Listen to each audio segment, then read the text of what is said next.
message que j'ai sur mon cœur pour ce matin. Je ne sais pas comment vous vous sentez ce matin, si vous êtes en forme. L'impression des fois de sentir un peu une certaine morosité. On sent que l'atmosphère est lourde, certainement en lien avec le temps.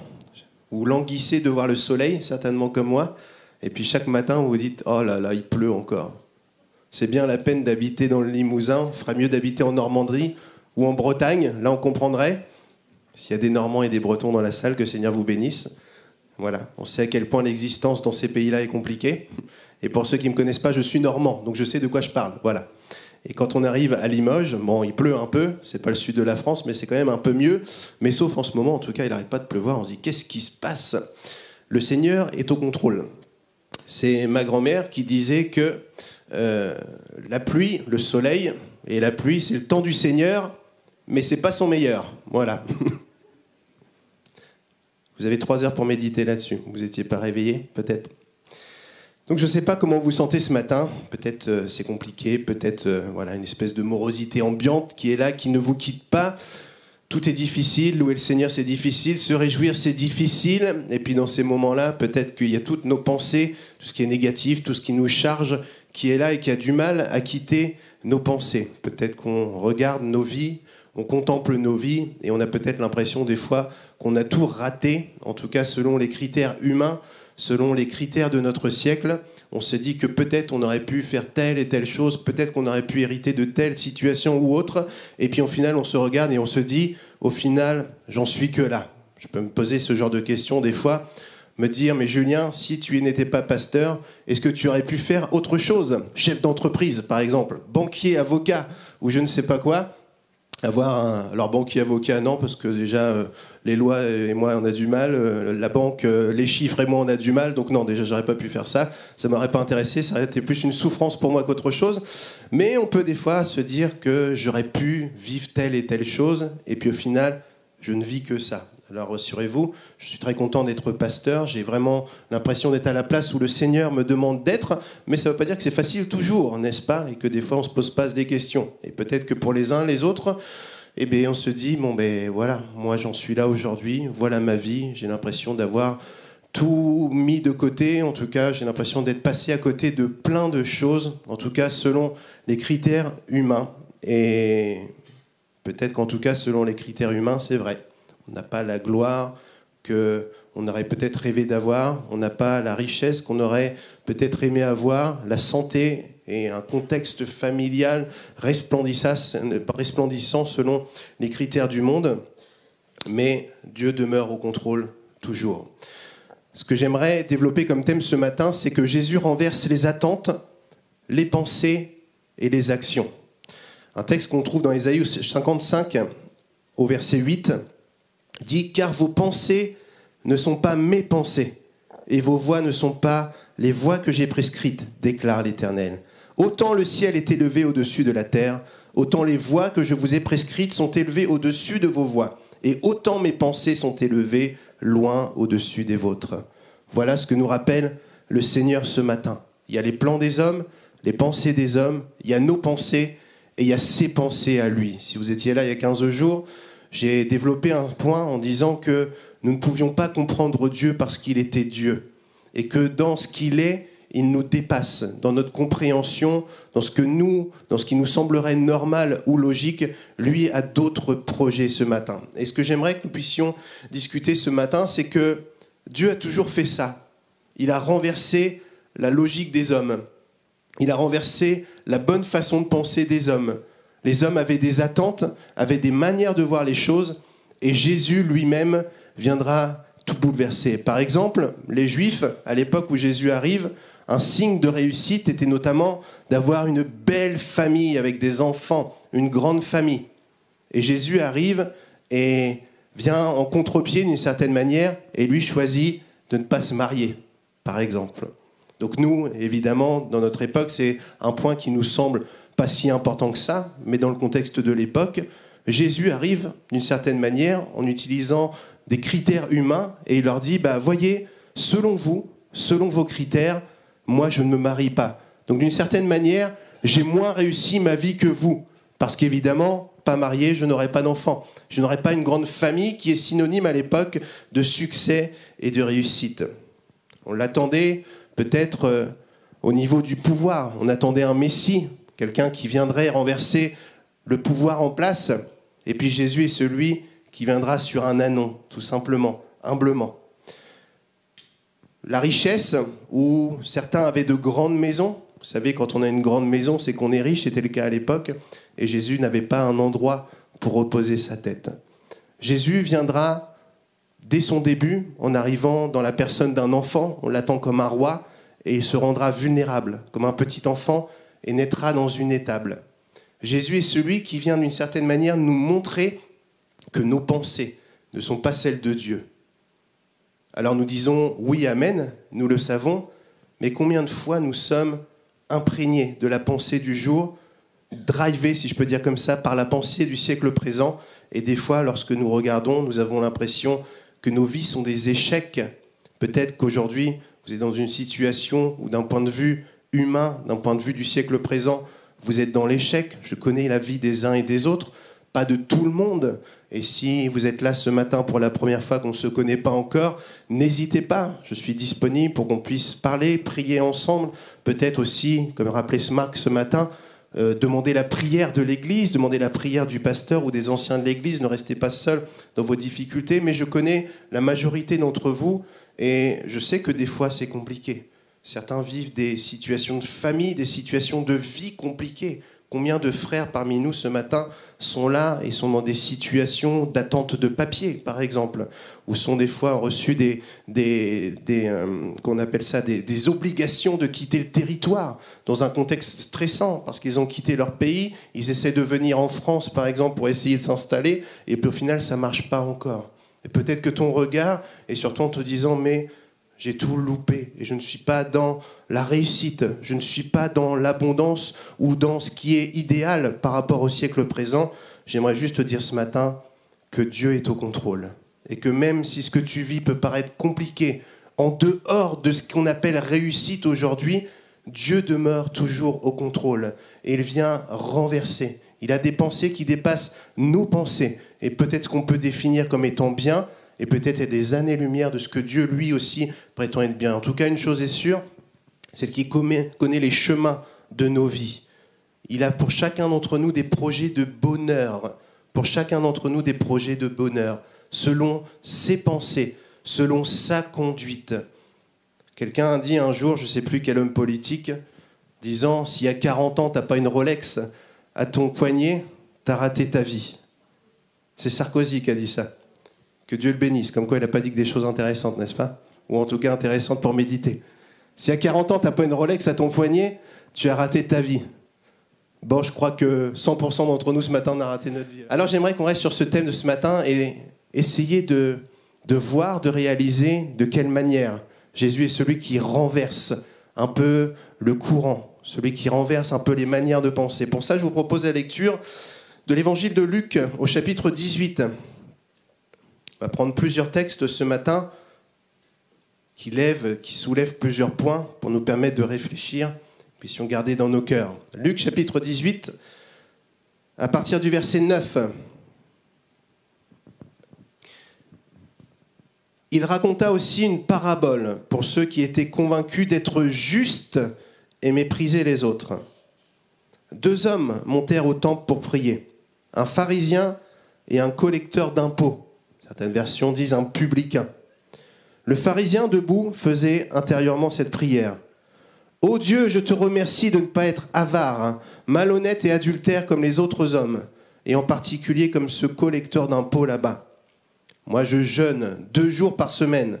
Je donne 10% de tous mes revenus. » Et le collecteur d'impôts se tenait dans un coin retiré et n'osait même pas lever les yeux au ciel.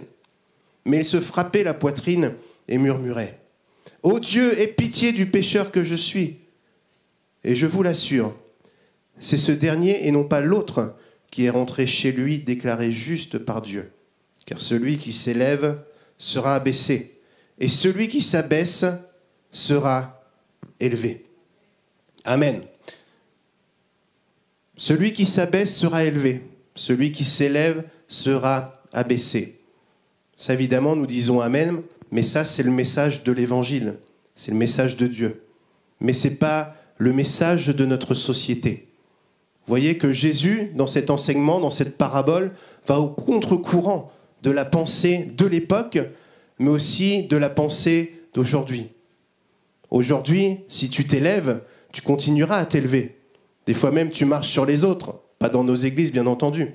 Mais lorsqu'on regarde la vie de ce pharisien, au final, c'est lui qui est un gars bien au final. Il observe la loi de Dieu, il jeûne, il donne sa dîme, il est fidèle.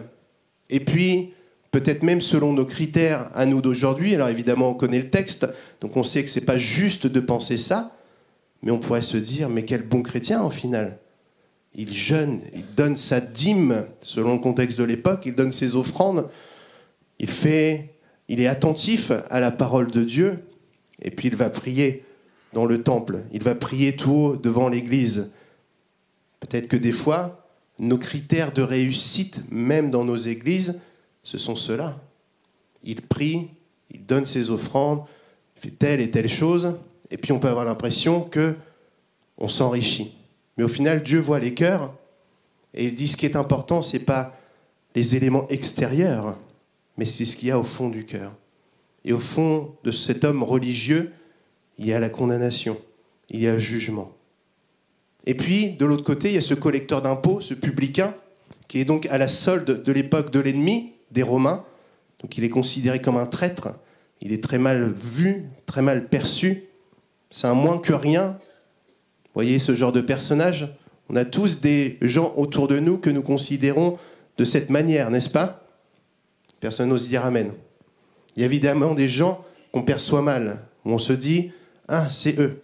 Ça peut être le cas dans l'Église, ça peut être le cas aussi dans notre société. Des catégories de personnes où on se dit « Mais ces gens-là, je ne les aime pas. Et Seigneur, d'une certaine manière, je te remercie que je ne suis pas comme lui, comme eux, ou comme tel type de population. Je te remercie, nous dans nos églises évangéliques, on dit je te remercie comme je ne suis pas comme les gens du monde. Ça reste à voir d'ailleurs. En tout cas en public. Dans l'intimité, des fois c'est autre chose. Dans notre discours, surtout dans tout ce qui peut sortir de notre bouche. Mais en tout cas, on peut des fois avoir cette attitude-là. Et selon les critères du monde, celui qui a réussi, ce serait le pharisien. Ou ce serait celui qui est à l'église tous les dimanches, c'est celui qui observe d'une certaine manière, en tout cas en apparence, la parole de Dieu, c'est celui qui jeûne, c'est celui qui donne de l'argent à l'église pour louer le Seigneur, pour servir le Seigneur, pour l'avancement du royaume de Dieu. Mais on voit que Dieu a un regard tout autre.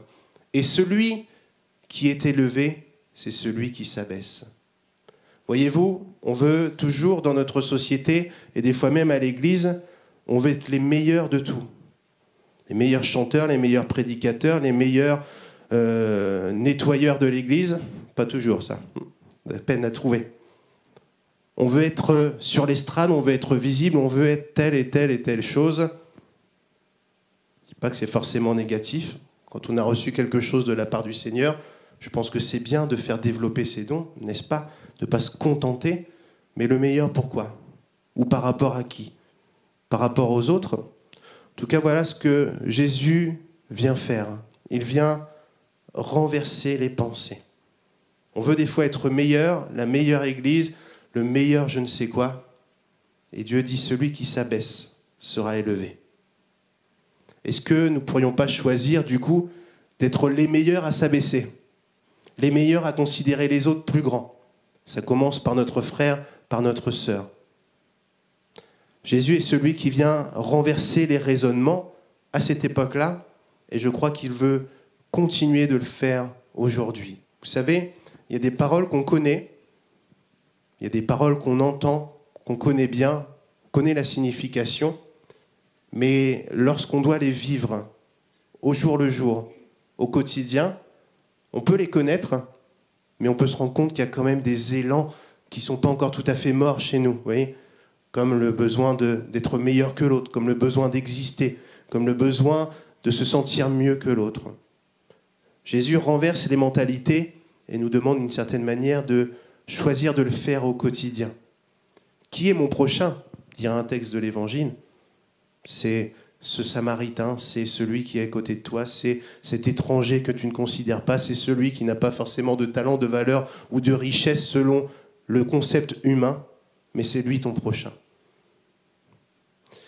Un autre texte que j'aimerais que nous puissions lire, c'est le texte du Sermon sur la montagne qu'on trouve dans Matthieu au chapitre 5. Et on va lire à partir du premier verset. Là encore, Jésus enseigne ses disciples, enseigne les populations qui sont là, la population qui est en train de l'écouter. Et nous connaissons ce texte, et pour nous, évidemment, il n'y a rien d'étonnant. Sauf que dans le contexte de l'époque, il est juste révolutionnaire. Et ce que Jésus est en train de dire dans ce passage vient renverser encore une fois les mentalités. Matthieu chapitre 5, à partir du premier verset. Jésus, voyant ces foules, monta sur une colline, il s'assit, ses disciples se rassemblèrent autour de lui, et il se mit à les enseigner. Et il leur dit, « Heureux ceux qui se reconnaissent spirituellement pauvres, car le royaume des cieux leur appartient. Heureux ceux qui pleurent, car Dieu les consolera. Heureux ceux qui sont humbles, car Dieu leur donnera la terre en héritage. Heureux ceux qui ont faim et soif de justice, car ils seront rassasiés. » On va s'arrêter ici, mais vous pourrez continuer de lire le texte à la maison. Et le verset 3 commence de cette manière. Heureux ceux qui se reconnaissent spirituellement pauvres, car le royaume des cieux leur appartient. Ça, c'est quelque chose de révolutionnaire. Heureux ceux qui se reconnaissent spirituellement pauvres. On pourrait traduire d'une autre manière, heureux ceux qui sont humbles. Heureux ceux qui n'ont pas une trop haute opinion d'eux-mêmes. Heureux ceux qui acceptent que quelqu'un soit plus grand. Heureux sont ceux qui acceptent, qui réalisent qu'ils ont besoin d'aide et qu'ils ont besoin de l'aide de Dieu. Ça, c'est quelque chose de révolutionnaire, voyez-vous ? Et c'est l'attitude que nous devrions tous avoir en tant que chrétiens. Est-ce que, des fois, nous n'avons pas le syndrome d'être les meilleurs du monde ? Surtout nous, des fois, les évangéliques, n'est-ce pas ? Y a-t-il des évangéliques dans la salle ? N'est-ce pas ? Bon, ok, 2, 3, ok. Vous savez que nous, on a tout compris. On a révélation, la parole de Dieu, l'autorité de la parole de Dieu dans nos vies, et puis on peut des fois mépriser les uns les autres parce qu'ils n'ont rien compris. Regardez-moi ces cathos, par exemple, qui ont telle pratique, ils n'ont vraiment rien compris, etc. On peut, d'une certaine manière, se sentir supérieur. Moi, vous allez peut-être me prendre pour quelqu'un de simple, mais évidemment, il y a des pratiques dans d'autres familles d'église qui peuvent nous paraître choquantes, mais il y a peut-être des pratiques dans notre famille d'église, peut-être même dans notre église, qui pourraient aussi choquer les autres. Et ce que je crois, peut-être naïvement, vous me direz, c'est qu'aucun de nous n'a la révélation parfaite de ce qu'est l'église, au final. On est tous en approche, on est tous en fonction des révélations qu'on a eues et dans notre attitude de cœur honnête avec le Seigneur. Certains ont compris peut-être des points plus importants que d'autres et vice-versa. Et au final, je me dis qu'il n'y a qu'une seule église. Je ne suis pas le pro de on va tous aller ensemble tant qu'on est Jésus nous conduit. Je ne suis pas dans ces fables-là, mais je pense quand même qu'il y a une église que Jésus bâtit. Certaines franges de l'église aura compris telle et telle chose, l'autre pas du tout, et vice-versa. Et peut-être que c'est ensemble, en tout cas sur certains critères, il faut que la parole de Dieu soit au centre, il faut que Jésus soit confessé, et Jésus seul, Jésus le seul chemin, la vérité et la vie. Et sur ces critères-là, je pense qu'on peut être très humble et arrêter de croire que nous, on a tout compris, qu'on sait tout mieux que les autres. Et en tout cas, ce texte nous dit « Heureux ceux qui se reconnaissent spirituellement pauvres, car le royaume des cieux leur appartient. » Nous devons nous réjouir de ce que nous avons compris, de la révélation individuelle et personnelle que nous avons avec le Seigneur, mais nous ne croyons pas trop arriver. Nous ne croyons pas avoir tout compris. Vous savez, quand j'étais plus jeune, peut-être avant de faire des études bibliques, il y avait certains points où je me disais c'est bon, ça j'ai compris, et ça doit être comme ça. Et puis peut-être que quand on est jeune, on est très comme ça, très tranché. C'est comme ça, c'est pas autrement. Et moi j'ai compris, les autres n'ont rien compris. Et puis après on fait des études, on continue sa relation avec le Seigneur. La vie s'occupe de nous aussi, nous forge, nous malmène de temps en temps. Et au travers de ça, c'est le Seigneur qui nous façonne. Mais aujourd'hui, c'est sûr que pour tout un tas de points, ben, j'ai beaucoup moins de certitude. Pas que je suis indécis, je sais où je vais, ma foi est en Dieu, il n'y a pas de souci, mais je suis beaucoup plus modéré, tempéré par rapport à des convictions que je pourrais avoir. Il y a des convictions, je dis ok, moi j'en suis là aujourd'hui, j'ai compris telle et telle chose, mais je reste plus prudent en tout cas. Et j'ai toujours envie d'avoir cette ouverture d'esprit et cet état de cœur qui, pour moi, me semble être quelque chose qui est lié, en lien avec l'humilité et dans ce que Jésus demande dans ce verset 3. « Heureux ceux qui se reconnaissent spirituellement pauvres, car le royaume des cieux leur appartient. » Avez-vous déjà réfléchi à la mission de Jésus? Pourquoi Jésus vient sur la terre? Il vient pour tous ceux qui ont une montre Rolex au poignet, n'est-ce pas? Tous ceux qui ont réussi, tous ceux qui n'ont aucun problème.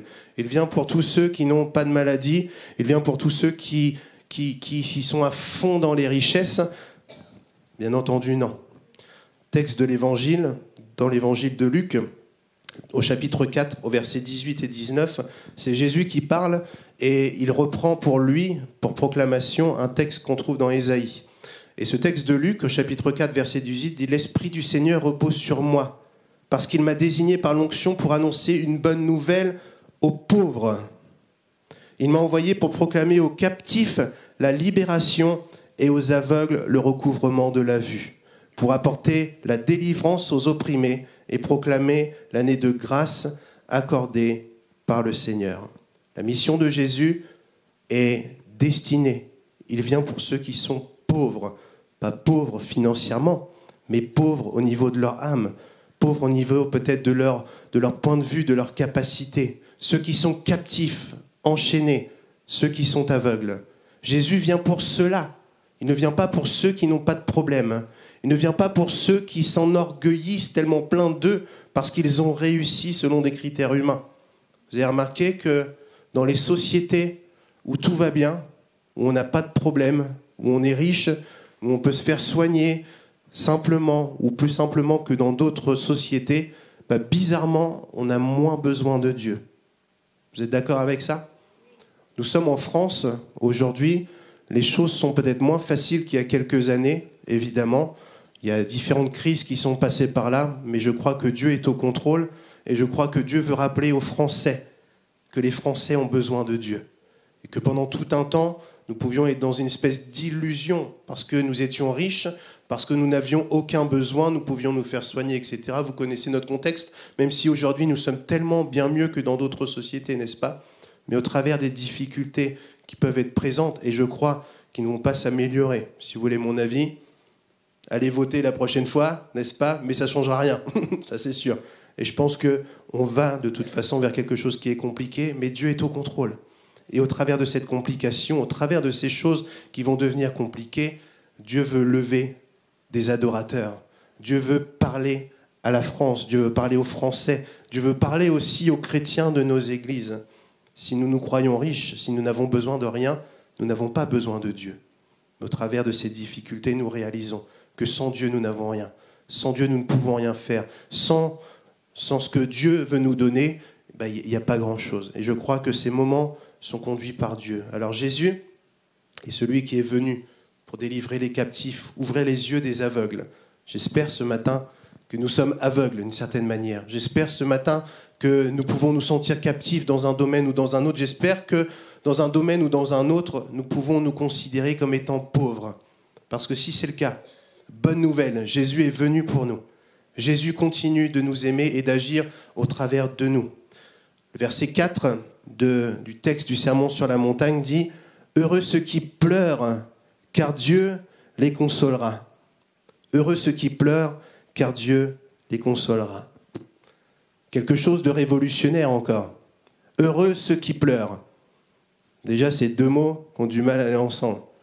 Je ne sais pas si vous avez déjà été triste, je ne sais pas si vous êtes triste en ce moment, mais c'est quelque chose qui n'est pas agréable d'être triste, d'avoir la peine qui est là. Ce texte dit « Heureux ceux qui pleurent, parce que Dieu les consolera. » Ça va à l'inverse des standards de notre époque, où aujourd'hui on doit être toujours heureux. On se glorifie d'être heureux. On se glorifie de ne pas traverser des difficultés.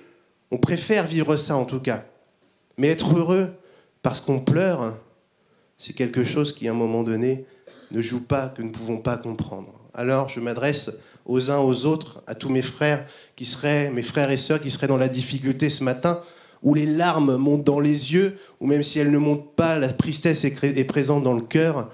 J'aimerais juste vous dire, vous êtes bien heureux, parce que Jésus va vous consoler. J'aimerais juste rappeler cela, que les circonstances de nos vies, aussi douloureuses, je dirais peinantes soient-elles, Jésus est au contrôle et au travers de ça, il va agir. Il faut des fois vivre des moments de tristesse pour mesurer la grandeur de l'amour de Dieu. Il faut vivre ces moments-là pour avoir la révélation d'un Dieu qui console, pas d'un Dieu qui est dur, qui est juge et qui nous veut du mal, mais c'est dans ces moments-là où Dieu peut se révéler comme le Dieu qui est le Dieu consolateur. Vous avez déjà vécu des difficultés, peut-être des fois dans vos vies, et puis peut-être nous les hommes, je ne sais pas, on a du mal à moins se confier que les femmes, mais peut-être que ce n'est pas vrai, je vous laisse voir. Mais dans les moments de difficulté, on a tendance à garder pour nous, vous voyez ? Parce que moi je suis un bonhomme, en tout cas dans notre culture, je pleure pas, tout va bien. Ça va Julien aujourd'hui ? Oh ça va bien, par la grâce de Dieu. Et puis en fait je crève à l'intérieur, et j'ai pas envie de révéler ma faiblesse aux autres, j'ai pas envie de révéler, et j'ai surtout pas envie de raconter ma vie tous les 5 minutes, parce qu'on craint d'une certaine manière le regard des uns et des autres. On est comme ça, nous on est des bonhommes. Et puis quand Dieu dans sa grâce permet qu'on craque, ou qu'on n'ait plus le choix, qu'on puisse d'une certaine manière livrer nos cœurs et dire en fait ça va pas, j'ai besoin que tu pries pour moi. Qu'est-ce qui se passe dans ces moments-là, quand on est dans l'église, quand on est avec des vrais frères et sœurs ? C'est l'un ou l'autre, peut exprimer une facette de lui qu'on n'avait jamais vue. Parce que vous savez, quand on est tous là à montrer ses galons et ses épaules, etc., on ne voit que ça. Mais quand il y en a un qui s'ouvre, c'est là où on peut trouver des consolateurs. C'est là où on peut trouver des frères, on peut trouver des amis, on peut trouver des intercesseurs, etc., etc. Un jour, j'étais dans une pastorale, une petite pastorale, et toujours des moments enrichissants. Non, pas toujours. Des fois, c'est lourd, mais des fois, c'est enrichissant. Et puis, à un moment donné, on partageait sur un texte, tous ensemble, et puis il y en a un qui a commencé à ouvrir son cœur et à dire, voilà, moi, j'en suis là. Et ce dont nous parle ce texte, c'est ce que je vis là. Et d'une certaine manière, j'ai besoin de la prière de mes frères, de mes sœurs, et j'aimerais juste vous dire que j'en suis là. Et ça, c'était pour moi du jamais vu dans une pastorale. À partir de ce moment-là, lui s'est ouvert, et au final, tout le monde s'est ouvert. Mais vraiment cœur à cœur. C'était plus les apparences, c'était plus les galons, c'était plus la représentation de telle et telle église. C'était des frères qui étaient ensemble et qui ensemble confessaient qu'ils avaient besoin de la grâce de Dieu et des uns et de l'aide des uns et des autres. Voyez-vous, celui qui pleure vraiment sera consolé par Dieu, une facette de Dieu lui sera révélée, mais ce sera aussi la possibilité aux frères et aux sœurs de pouvoir développer une autre facette pour lui. En tout cas, moi, c'est des choses que j'ai vécues des fois quand j'ai laissé tomber les armes, quand j'ai dit, je pleure et puis c'est tout. C'est là où Dieu a pu aussi me consoler, et des fois à travers l'aide, ou je dirais l'action des uns et des autres. Heureux ceux qui pleurent, car Dieu les consolera. C'est un message aussi qui est véhiculé par l'apôtre Paul dans 1 Corinthiens au chapitre 7, à partir du verset 9. Paul dit « Mais maintenant, je me réjouis non pas de votre tristesse, mais de ce que cette tristesse vous ait amené à changer d'attitude. Car la tristesse que vous avez éprouvée était bonne aux yeux de Dieu, si bien qu'en fait, nous ne vous avons causé aucun tort. En effet, la tristesse qui est bonne aux yeux de Dieu produit un changement d'attitude qui conduit au salut, et qu'on ne regrette pas la tristesse du monde, elle produit la mort. » C'est quelque chose de révolutionnaire, de pleurer pour être consolé. C'est quelque chose de révolutionnaire de dire il faut que je pleure, il faut que je vive des moments difficiles, peut-être des fois pour changer d'attitude, et c'est quelque chose qui est salvateur pour nous. Je ne sais pas ce que vous traversez. C'est Jérémie qui, la semaine dernière, nous a parlé du psaume 23. Quand je marche dans la vallée de l'ombre de la mort, je ne crains aucun mal, car tu es avec moi. Mais ce passage de la vallée de l'ombre et de la mort est indispensable pour notre vie. Les moments de tristesse sont indispensables pour notre vie, pour changer d'attitude, pour que Dieu se révèle comme le Dieu consolateur, le Dieu qui aide, le Dieu qui épaule. N'ayons pas une attitude trop haute de nous-mêmes, une estime trop haute de nous-mêmes, puisque si nous ne pleurons pas, si nous ne sommes pas heureux comme ceux qui sont humbles, heureux comme ceux qui s'en sentent pauvres, nous sommes en danger parce que nous sommes pleins de nous-mêmes. Et il y a un texte qu'on trouve dans le livre de l'Apocalypse. Vous savez, ces fameux passages où il y a les lettres adressées aux 7 églises. Et il y a une lettre qui est adressée à l'église de Laodicée. Selon les commentateurs, il y a plusieurs, je dirais, points de vue. Mais certains disent que l'église de Laodicée serait l'église des derniers temps. Chaque église correspond à une période de l'histoire. Chaque église représente une période de l'histoire. Et donc, l'église de Laodicée, la dernière, ce serait, d'après certains, celle qui correspondrait à l'église finitive. Bon, moi, je n'ai pas tout à fait cette idée-là. Je pense que chaque trait de caractère de chaque église qu'on trouve dans cette église de l'Apocalypse, on peut la retrouver à différentes époques. Cependant, il y a certains points qu'on peut voir dans l'église de Laodicée qui sont évidemment le reflet de notre église d'aujourd'hui, en tout cas en Occident. Alors, ce texte, je vous propose la lecture. On le trouve dans Apocalypse au chapitre 3, à partir du verset 14. Apocalypse chapitre 3, à partir du verset 14, le texte nous dit « À l'ange de l'église de Laodicée écrit, voici ce que dit celui qui s'appelle l'Amen, le témoin digne de foi et véridique, celui qui a présidé à toute la création de Dieu. Je connais ta conduite, et je sais que tu n'es ni froid ni bouillant. Ah, si seulement tu étais froid ou bouillant. Mais puisque tu es tiède, puisque tu n'es ni froid ni bouillant, je vais te vomir de ma bouche. Tu dis, je suis riche, j'ai amassé des trésors, je n'ai besoin de rien. Et tu ne te rends pas compte que tu es misérable et pitoyable, et que tu es pauvre, aveugle et nu. Tu dis, je suis riche, je n'ai besoin de rien. Je suis autosatisfaisant. Mais la réalité, c'est que tu ne sais pas que tu es pauvre, aveugle et nu. Vous avez d'un côté les points de vue humains, les attentes du monde présent, les attentes même du monde de nos églises, l'esprit de nos églises contemporaines. Je suis riche, j'ai réussi, je n'ai besoin de rien. Et Dieu dit, mais tu ne sais pas qu'en fait tu as besoin de tout. Le danger, si nous ne sommes plus humbles, si nous ne sommes plus en train de pleurer et d'attendre le secours de Dieu, la consolation de Dieu, c'est peut-être le cas échéant d'être trop plein de nous, de nos richesses, de nos savoirs, et du coup d'être dans une certaine illusion. Je suis riche, je n'ai besoin de rien, j'ai absolument tout ce qu'il me faut, mais tu ne sais pas que tu es aveugle. Je vous propose de prendre un autre texte dans l'évangile de Matthieu, chapitre 16. Matthieu, chapitre 16, à partir du verset 21. À partir de ce jour, Jésus commença à exposer à ses disciples qu'ils devaient se rendre à Jérusalem et subir de cruelles souffrances de la part des responsables du peuple, des chefs, des prêtres et des spécialistes de la loi, et être mis à mort et ressuscité le 3e jour. Alors Pierre le prit à part et se mit à lui faire des reproches. « Que Dieu t'en préserve, Seigneur, cela ne t'arrivera pas. » Mais Jésus, se retournant, lui dit, « Arrière Satan, éloigne-toi de moi, tu es un obstacle à ma mission, car tes pensées ne sont pas celles de Dieu, ce sont des pensées toutes humaines. » Puis s'adressant à ses disciples, Jésus dit, « Si quelqu'un veut marcher à ma suite, qu'il renonce à lui-même, qu'il se charge de sa croix et qu'il me suive. Car celui qui est préoccupé de sauver sa vie la perdra, mais celui qui perdra sa vie à cause de moi la retrouvera. Si un homme parvient à posséder le monde entier, à quoi cela lui sert-il s'il perd sa vie? Et que peut-on donner pour acheter sa vie? Amen. Nous avons déjà parlé de ce texte, et il n'y a pas si longtemps que ça. On se pose la question, pourquoi est-ce que Pierre répond de cette manière? Et cette réponse virulente de la part du Seigneur, arrière de moi, Satan.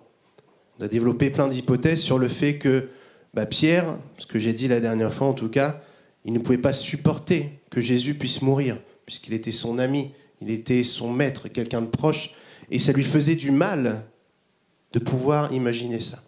Il y a évidemment ce point-là, et un autre point, c'est que Pierre, comme tout un chacun, comme les disciples de l'époque, comme tout un chacun ici, qu'on le veuille ou non, on est imprégné par la culture du monde ambiant autour de nous.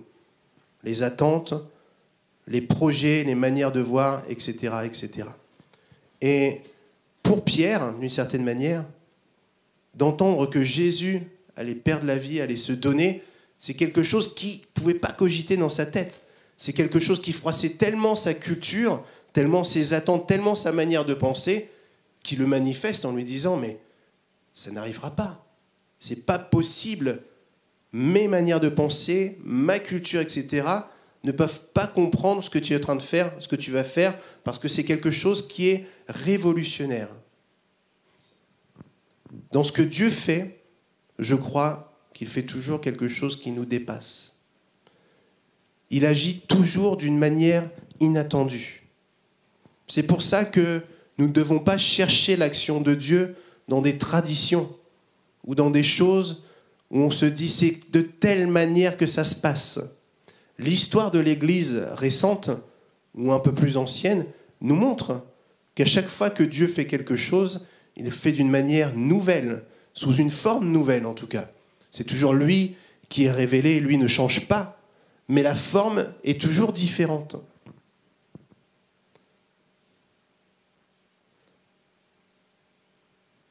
Et dans ce qui nous apporte de manière révolutionnaire, c'est celui qui gagnerait sa vie.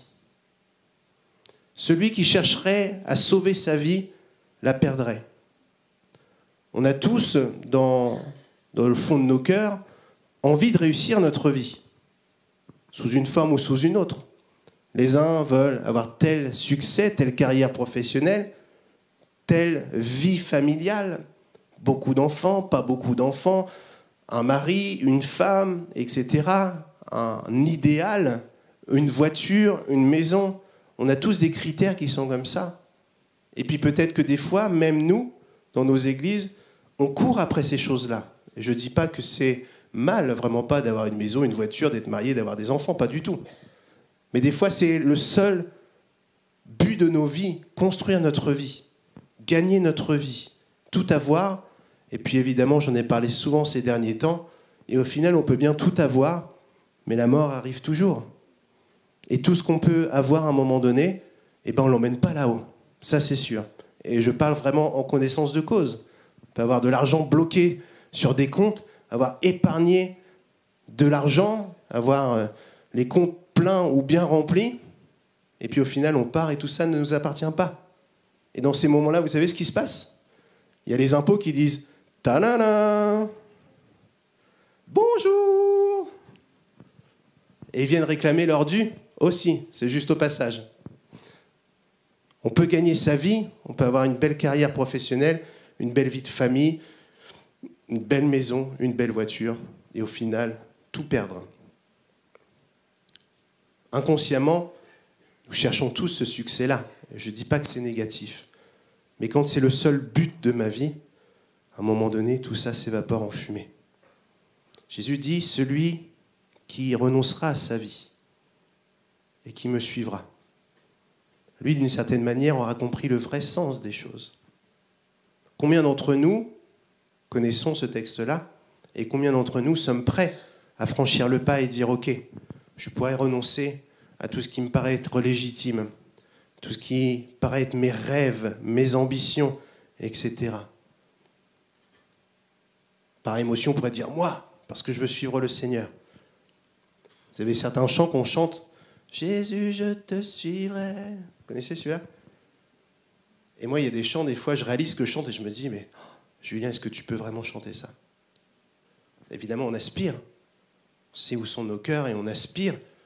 Mais après, qu'est-ce que Jésus nous demande aussi ? Il nous demande déjà au quotidien, dans des petites choses, de pouvoir renoncer. J'imagine souvent, suivre Dieu, c'est tout de suite tout plaquer. Vendre sa maison, vendre sa voiture, renoncer à tout et suivre le Seigneur. Commençons déjà à renoncer à des petites choses. Quelques heures de sommeil, par exemple le dimanche matin, pour arriver à l'heure à l'église. Oh, j'ai pas entendu beaucoup d'amen. Renoncer à quelques plaisirs du samedi soir pour bien dormir et être frais le dimanche matin pour célébrer mon Seigneur. Renoncer à sa vie, ça peut être des choses comme ça, voyez-vous.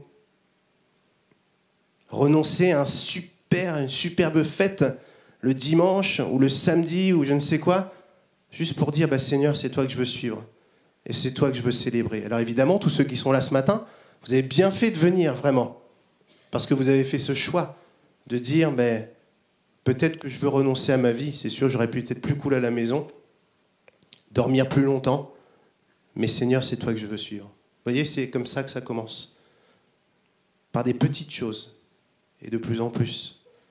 C'est choisir de pardonner, de marcher dans le plan de Dieu, lorsqu'on m'a trahi, lorsqu'on m'a fait du mal, lorsqu'on a mal parlé de moi. C'est pas forcément vendre sa voiture ou sa maison, mais c'est de choisir la vie de Dieu et d'offrir et de renoncer à moi-même. Que celui qui veut me suivre, qu'il porte sa croix, qu'il renonce à lui-même. Ça, c'est quelque chose de révolutionnaire et c'est quelque chose que Jésus vient renverser dans nos manières de faire. Nous sommes dans l'auto-justification, à prétendre tout un tas de choses, et Jésus dit « renonce ». Pourquoi est-ce que Jésus nous enseigne cela? On l'a déjà vu un petit peu, et je vais terminer. Parce que si nous sommes trop pleins de nous, nous serons dans l'exigence, nous serons dans le jugement, nous serons dans tout un tas de trucs où on va prétendre, et puis ça fera ni plus ni moins notre société d'aujourd'hui. Nous sommes, nous, l'Église, l'Ecclésia, assemblée, appelée hors d'eux, assemblée, mise à part, pour célébrer le Seigneur et obéir au commandement du Seigneur. Pas obéir juste pour dire on obéit et on ne réfléchit pas, mais obéir et soumis à Dieu pour pouvoir vivre la vie de Dieu en nous. Subir d'une certaine manière la trahison, les peines, les choses compliquées qui sont à des années-lumière des standards du monde, mais pour vivre pleinement la vie de Dieu. Pourquoi est-ce que Jésus nous demande ça? Parce qu'il sait très bien où va nous conduire notre cœur, où va nous conduire notre manière de penser. Voyez-vous, notre société d'aujourd'hui est le reflet de cela. Aujourd'hui, on est dans certaines parties du monde riches et on en veut toujours plus. Et puis, dans certaines autres parties du monde, on en a de moins en moins. Et puis, ceux qui en ont plus veulent en toujours plus, alors que je ne suis pas un communiste ni un socialiste, ou je ne sais pas comment on peut définir ça, mais peut-être que si on réfléchissait à une égale répartition des richesses, il est fort probable que tout le monde ait de quoi manger à sa faim, n'est-ce pas? Est-ce que le fruit de notre société, toujours en vouloir plus, toujours manger plus que l'autre, avoir plus de biens, est le reflet en fait de nos cœurs, tout simplement? On peut aussi, cette mentalité, la voir aussi des fois dans nos églises, de manière inconsciente. Jésus nous demande de marcher dans cette dimension-là, parce qu'il sait très bien où l'égoïsme, les pensées de nos cœurs vont nous conduire. Être plus grand, meilleur, etc. Vous vous souvenez certainement de ce qui a conduit la chute de Satan.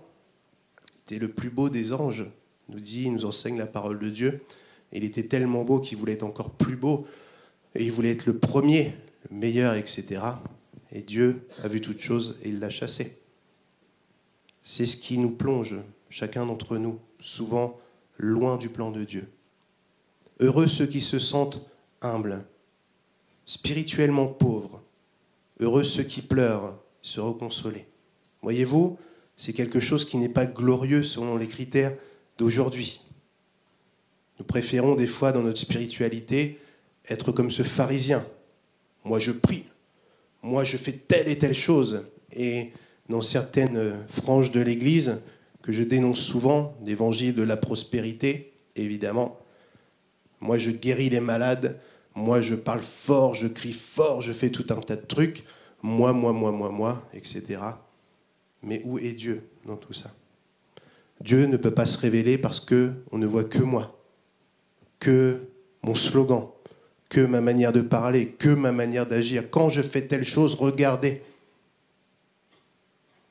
Et Dieu se révèle lorsque je dis « moi je ne peux rien », mais vraiment, ce n'est pas de la fausse humilité, Parce qu'elle est dépendante, voyez-vous.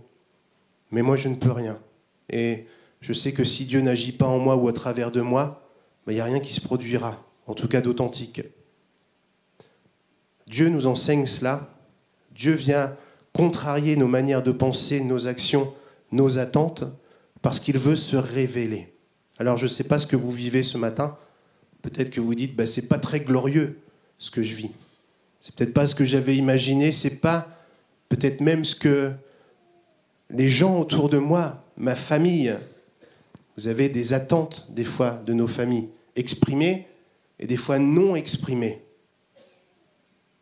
Mon fils, tu peux être heureux dans ta vie, mais il faut que tu aies au moins le bac. Il faut que tu sois au moins avocat ou je ne sais quoi.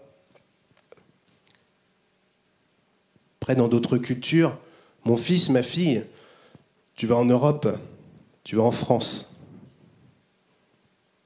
Sous-entendu, tu as réussi.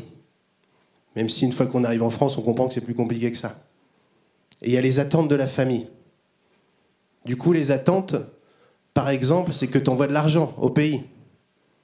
C'est que tu donnes en retour, voyez-vous, parce que tu as réussi, selon certains critères. Et au final, toi, tu es en France, et puis tu galères des fois plus que quand tu étais au pays, et ça, personne n'en a conscience. Et ce que tu te dis, c'est oh, « j'ai vraiment foiré ma vie. Je suis vraiment passé à côté. Je ne suis pas dans les standards, je ne suis pas dans les critères, je ne suis pas selon la pensée du siècle présent, la pensée de ma famille. » J'aimerais juste te dire ce matin que Dieu est au contrôle. Et que peu importe ce que tu vis, peu importe les difficultés, peu importe ta manière d'envisager ta vie, Dieu agit dans ces moments-là. Quand tu pleures, il peut te consoler. Laisse-le te consoler. Quand tu acceptes de dire, oui, en fait, moi, j'y arrive pas. Moi, je suis à côté de tous ces standards et j'ai tellement besoin de la grâce de Dieu. Le royaume de Dieu t'appartient, nous dit ce texte. Heureux ceux qui se sentent spirituellement pauvres. Heureux sont ceux qui confessent et qui choisissent d'accepter qu'ils ont besoin de la grâce de Dieu. Dieu peut se révéler.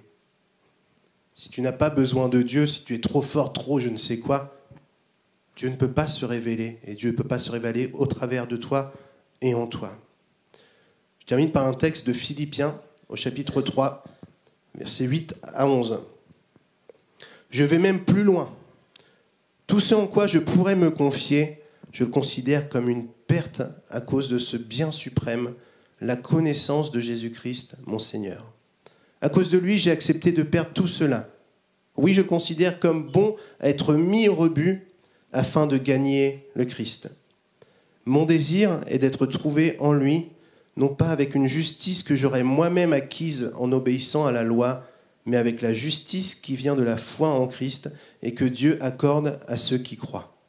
C'est ainsi que je pourrais connaître le Christ, c'est-à-dire expérimenter la puissance de sa résurrection et avoir part à ses souffrances en devenant semblable à lui jusque dans sa mort, afin de parvenir, quoi qu'il arrive, à la résurrection d'entre les morts.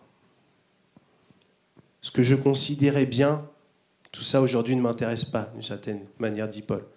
La seule chose qui m'intéresse, c'est la connaissance de Christ, la connaissance de Dieu. Tous les aspects de Dieu. Nous aimons souvent le Dieu des miracles, le Dieu qui guérit, le Dieu qui pourvoit à nos besoins. Et il y a certaines facettes de Dieu qu'on n'a pas envie de connaître. Mais Dieu révèle ces facettes, par exemple, lorsque nous pleurons, lorsque nous avons besoin de consolation, lorsque nous avons besoin d'être guidés. Il est ce Dieu qui se révèle. Et des fois, nous ne pouvons pas connaître Dieu. Il me semble, d'une certaine manière, c'est ce que nous rappelle Paul. C'est que lui préfère tout mettre de côté pour exclusivement avoir cette relation avec Dieu. Et des fois, nous ne pouvons pas connaître certains aspects de Dieu parce que nous gardons des choses à nous. Nos manières de penser, d'agir, nos gloires, notre culture, notre éducation, nos expériences, etc. Et Dieu ne peut plus se révéler. Tout ce qui me semblait bien, au final, je l'ai mis de côté et je cours après une seule chose, d'une certaine manière. Continuer d'avoir la révélation de Dieu, continuer à connaître Dieu. Jésus, Dieu dans la personne de Jésus, est celui qui vient bouleverser, transformer, renverser nos manières de penser pour que nous renversions aussi nos manières d'agir. Question à nous poser ce matin, sommes-nous encore prêts aujourd'hui à nous laisser renverser par la parole du Seigneur Jésus, par l'Évangile, ou est-ce que nous sommes bien à ronronner, à nous laisser bercer par tout un tas de choses? C'est une question à se poser. Seigneur, merci pour ta parole. Merci Jésus. Et comme je dis à chaque fois, elle est la vérité, ta parole. Elle nous enseigne, elle nous reprend, elle nous fortifie.